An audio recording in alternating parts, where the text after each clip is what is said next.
lamarin so kwai wuya dan baya gane dangare, ya saka falke tafiya dan ya wuce karfin ayari. Duk taku da isar bani a cikin so ya zama jinjiri, don haka gunki na durkusa a cikin raina san baya ke.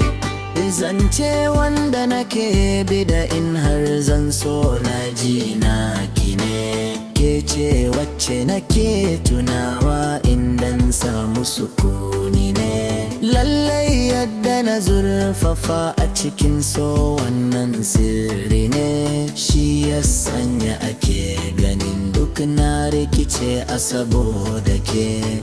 Zance na jiji ana fada so na canzawa mutum hali, ni ma yanzu na gasgata da na samu diya mai asali. Dun ilimi da cikar kamala sannan gata da hankali, ta iya komai har kulawa zuciya ta mallake.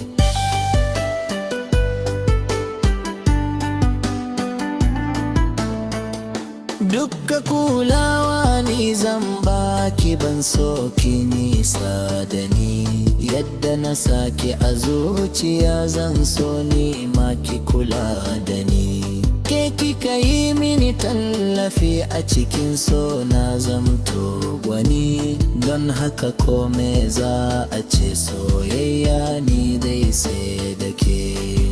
Kauna wacce nake miki ita ce ta sakani na bayyana, komai duk da na tattara na sanar miki shi har sirrina. Jinki nake a cikin jiki, mun sinki ya zagaya ko'ina, ko da na shiga damuwa in har na tuna ki na wasake. Kyakkyawa da ado za na kira ki da suna gimbiya, don iya zance har kina warkar da su ciwon zuciya. Ga ki fara mai haskake duka sashin birnin zuciya, bana manta kalar tarayyar da muka yi da ke. Sako ne daga zuciya na sanar miki domin kin isa, ko da baki adab da ni na ji suna na kina murmusa. Zance na ki nake yi wa yan uwa da abokai, shi yasa kowa na ta fadar aure in har dai zan yi na yau da ke.